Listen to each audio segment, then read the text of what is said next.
Olá, essa é uma atividade desenvolvida para a disciplina de Ambientes e Construções Rurais da Universidade Federal Rural da Amazônia, campus Capanema, e o nosso tema é alvenaria. O docente é Dário Lisboa Neto e as discentes são Alexandra Bernard, Josi Matsuzaki e Wélida Guimarães. O que é alvenaria? É uma das várias etapas da construção civil, onde junta-se um conjunto de blocos, tijolos, pedras e etc. Materiais utilizados na alvenaria: areia de diversas granulometrias. Areia fina é utilizada para o revestimento final, que é o reboco, por ser uma massa mais fina, por tornar a massa mais fina. A grossa e a média é utilizada para fazer o chaprisco ou o embolso. O seixo, a argamassa, que é a junção do cimento, mais a cal, mais a areia e mais a água. Os tijolos, que são usados para a vedação, a estrutura da parede. As pedras, as ferragens, que são os vergalhões, que podem ser amarrados ou podem ser comprados já prontos, que são as treliças, os pregos, as tábuas e os impermeabilizantes. Qual a sua utilidade? Uma das suas principais funções envolve a separação de ambiente, tanto externo como interno. É usada como barreira e freio contra os efeitos de fora e também garantindo maior conforto no imóvel, seja esse conforto térmico ou isolando acusticamente o ambiente, proporcionando resistência a infiltrações de águas pluviais, usado como base para os revestimentos. Tipos de alvenaria podem ser de embasamento, estrutural e de vedação. A estrutural tem função estrutural e dispensa o uso de vigas e pilares, pois utiliza blocos maciços. A de vedação tem a função de vedar os vãos da parede e separar ambientes. A alvenaria de embasamento utiliza tijolos maciços ou blocos de concreto, que também podem ser utilizados. Elas ficam acima do baldrame e são bem utilizadas para terrenos com aclive e declive, deixando o terreno nivelado.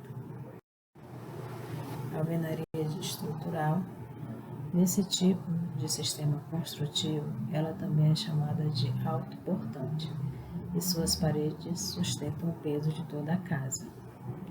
Lajes, telhados, esquadrias ainda distribuem esse peso para as fundações. Devido a isso, não são necessárias construções de vigas. Suas instalações elétrica e hidráulica são feitas junto à fase de levantamento das paredes, já que as tubulações passam por dentro dos blocos estruturais. Isso tudo é feito e especificado na planta no momento da execução da obra.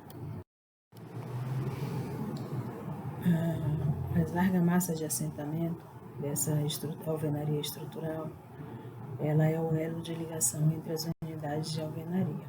Normalmente utiliza-se cimento, mais a cal, mais areia, mais a água. O objetivo dessa argamassa é solidarizar, deixar sólido as unidades transferindo as tensões, distribuir as cargas uniformemente nas paredes, compensar irregularidade entre as unidades, selar juntas contra a entrada de água e vento. Esse tipo de alvenaria estrutural possui vantagens e desvantagens. Suas vantagens é a redução do uso de revestimento, como a argamassa. Consegue otimizar a mão de obra, reduz o desperdício, garante uma facilidade no controle da execução da obra e facilita bastante. Só que a desvantagem, como já foi dito, não podem ocorrer mudanças drásticas na sua estrutura, pois seus vãos e balanços são limitados. Existem limitações estéticas, como a mudança de uma porta, de colocar uma janela, porque pode comprometer a estrutura do projeto e do ambiente. Os blocos mais utilizados nelas são os de concreto e cerâmico. Cada um deles tem suas características e vantagens. Aqui alguns tipos de blocos e suas composições: cerâmicos, concreto, sílica, calcário, tem o concreto celular e o autoclavado com a utilização de ferragens, vergalhões. Os diversos tipos de amarração, que pode ser em T ou em cruz, e dependendo de qual seja a parede, se ela é de fora ou interna, é a forma como vai ser feita a fiada desses blocos, que podem utilizar amarração direta com a utilização de vergalhões retos ou em L ou em forma de gancho. Equipamentos e ferramentas utilizadas na alvenaria que facilitam o trabalho são o escantilhão, equipamento que permite a execução simultânea, a consecução do prumo, alinhamento e o nivelamento de fiadas que vão compor essa alvenaria. A regra prumo nível, que é utilizada para a verificação do alinhamento, nivelamento e prumo de componentes individualmente ou relativamente. O nível alemão, que é colocado no ponto mais alto da laje para assentamento da camada e regularização da primeira fiada. Bisnaga, que é utilizada para a aplicação da argamassa no assentamento de blocos ou no enchimento de vãos. A canaleta, que é um dispositivo de PVC, que é utilizado para espalhar argamassa de assentamento. Canaleta e palheta. A palheta é uma régua larga, que é utilizada também para espalhar argamassa de assentamento. Os carrinhos, que fazem os transportes dos blocos e dos pallets. Tem os carrinhos dosadores, que têm volumes definidos. Os cavaletes e andaime, as plataformas que podem ser montáveis, feito de material durável, leve e de fácil montagem. Paredes. Aqui o exemplo de duas paredes com estruturas com vigas na sua estrutura, só que com materiais diferentes. Uma é de tijolo maciço e a outra é com espuma de poliuretano, o material utilizado. Alvenaria de vedação, que são as estruturas que fazem a separação dos vãos, que são utilizados tijolos de cerâmicos ou maciços, que eles podem ser feitos em pé, afiada, ou deitado. Vou falar para vocês agora sobre os pilares. Segundo Salles et al. 2005, os pilares eles são elementos de barra usualmente retos que possuem eixo quase sempre dispostos verticalmente e recebem predominantemente as ações de compressões normais e as suas seções. Bom, os pilares são classificados de acordo com o desenho do projeto. A localização ela define a atuação da excentricidade em relação ao centro da seção e também qual a solicitação que a peça vai ter na obra. Ou seja, pode ser compressão simples, flexão normal composta ou flexão oblíqua.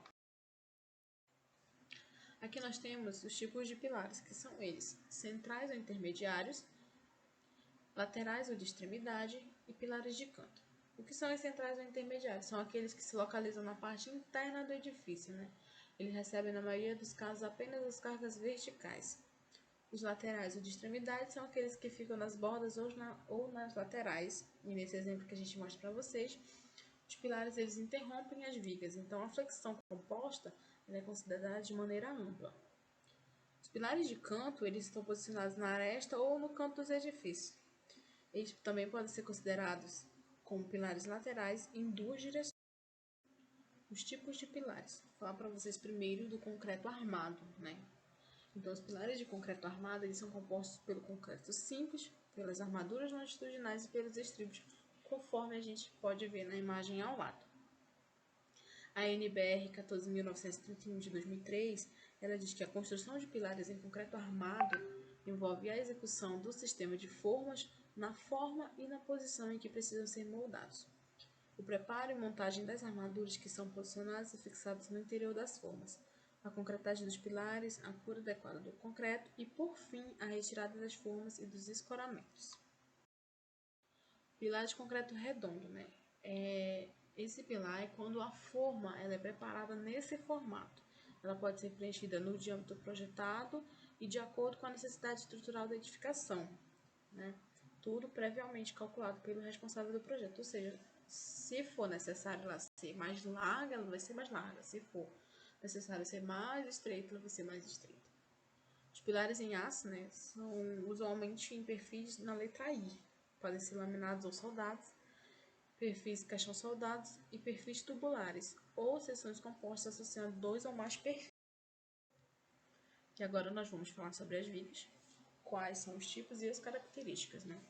As vigas, elas são estruturas horizontais sobre as quais repousam o peso de outras peças de forma perpendicular, ou seja, num ângulo de 90 graus.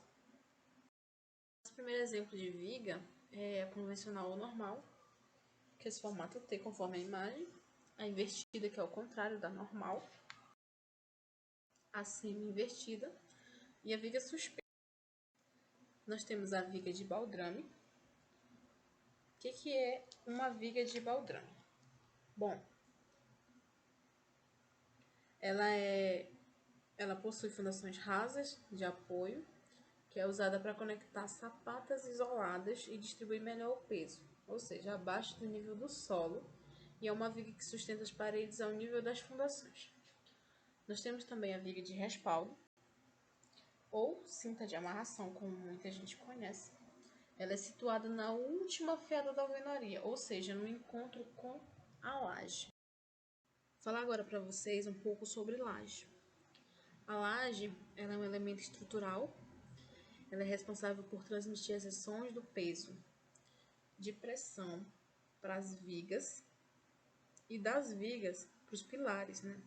Nós temos dois tipos básicos que são muito utilizados nas construções das casas comuns: maciça e pré-moldada. O que é uma laje maciça? Ela é uma laje de concreto armado com a espessura constante, moldada a partir do lançamento do concreto fresco sobre o sistema de formas planas.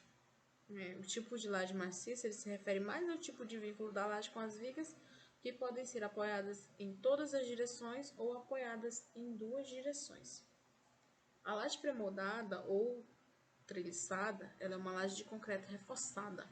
A espessura mínima é 5 cm e, dependendo da cobertura do concreto, ela pode ter até 7 cm.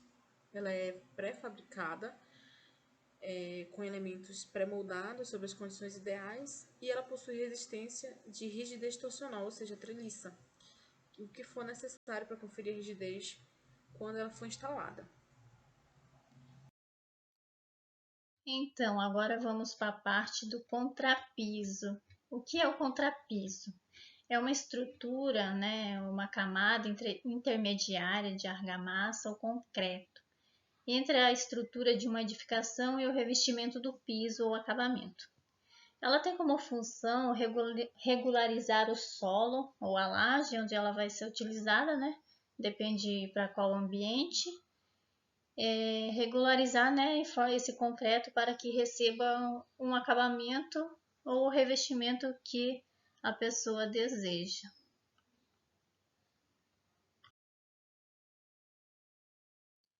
Então temos o piso de concreto, que tem o concreto armado, né? Ele é feito com esses vergalhões e com a massa. Ele é o mais utilizado, é o mais tradicional que tem em todos os projetos de grande porte que necessitam, né, de resistência para indústrias e galpões, como por exemplo. Então, como é feito esse traço de concreto, né? Ele pode ser feito tanto na betoneira como manualmente. Esse traço de concreto é uma proporção dos materiais de água, areia, cimento e brita, necessário para fazer o concreto da obra. Então, aqui tem uma tabelinha de prática de traços, né, que se utiliza cimento, areia e brita.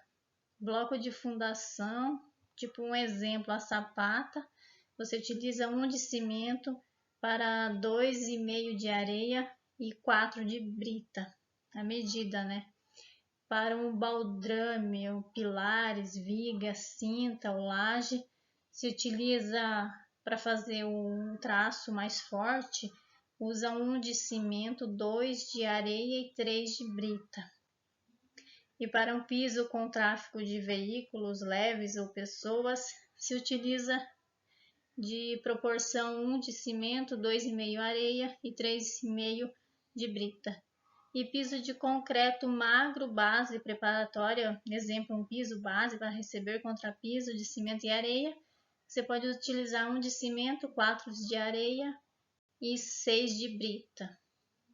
Temos uma tabela com indicações de proporções para se fazer os traços de concreto. Para se utilizar em fundações e para contrapisos, um concreto magro, o traço é feito com 1 saco de cimento, 8 latas e meia de areia, 11 latas e meia de pedra, 2 latas de água. Isso dará um rendimento de 14 latas ou 0,25 metros cúbicos. Para concreto para fundações, você pode utilizar 1 saco de cimento, 5 latas de areia, 6 latas e meia de pedra, 1 lata e meia de água, com rendimento de 9 latas ou 0,16 metros cúbicos.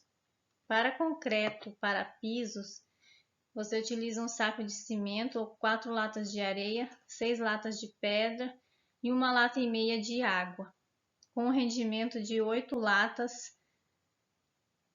ou 0,14 metros cúbicos.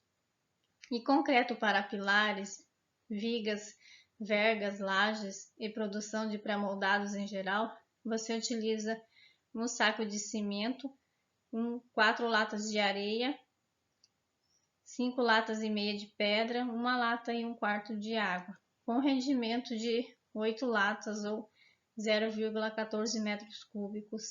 E lembrando que essas latas elas têm um volume de 18 litros.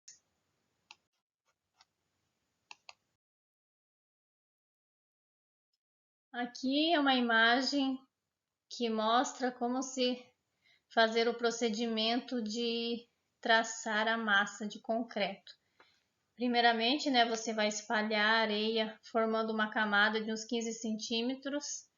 Aí sobre essa areia você vai colocar o cimento e vai fazer uma mistura com a enxada para bem uniforme. Aí você espalha formando uma camada de 15 a 20 centímetros. E depois coloque as pedras sobre esta camada, misturando muito bem. E fazer um monte com um buraco no centro. Você adiciona e misture a água aos poucos, evitando que ela escorra.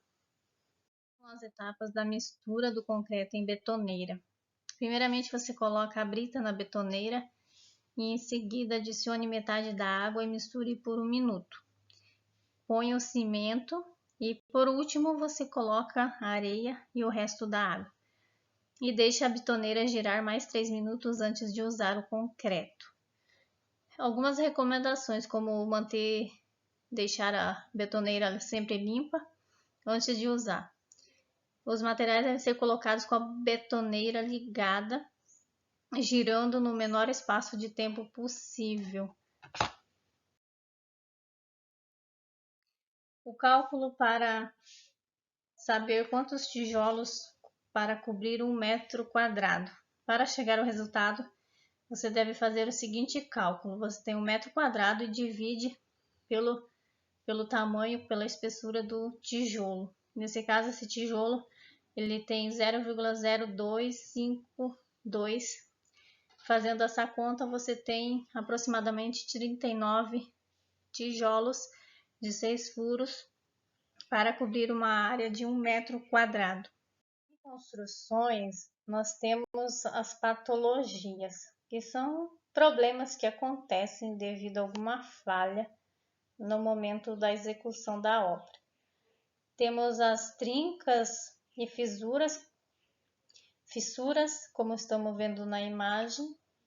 Elas são, aparentemente, parecem inofensivas, mas provavelmente houve alguma falha na uniformidade da mistura do concreto que levou a chegar a essa situação. A porosidade, problema que compromete a resistência do concreto e está diretamente relacionado a um processo de preparação que não foi realizado de acordo com os parâmetros de qualidade e boas práticas da construção.